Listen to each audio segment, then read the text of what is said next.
Evan, anong oras nakatakdang basahan ng sakdal ang mga akusado?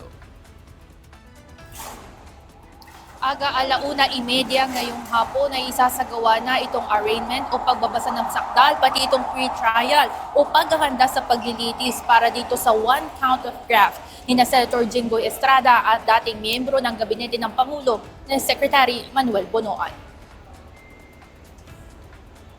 Manggagaling si Estrada sa New Quezon City Jail matapos magpalipas ng gabi roon.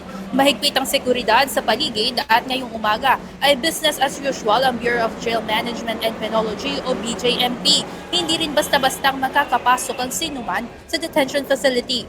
Hanggang kaninang alas 10 ng umaga ay wala pang namomonitor ng mga kaanak ng senador na bumisita rito.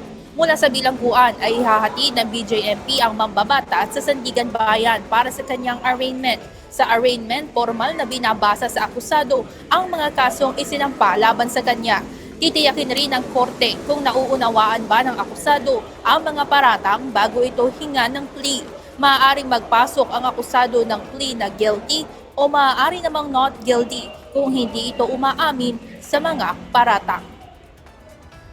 Aga ngayon, hinihintay natin yung pagdating ni Senator Jinggoy Estrada mula dito sa New Quezon City Jail. Habang yun namang kanyang kapwa-akusado na si former Secretary Manuel Bonoan ay nananatili pa dito sa kustodiya ng PNP matapos nga taasan ng kanyang blood pressure. Kaya hinihintay natin ngayon yung mga magiging kaganapan o update dito sa Sandigan Bayan 2nd Division na humahawak ng kanilang kasong graft. Yan muna ang update mula dito. Balik sa inyo dyan, Aga. Maraming salamat, Ivan Alvarez.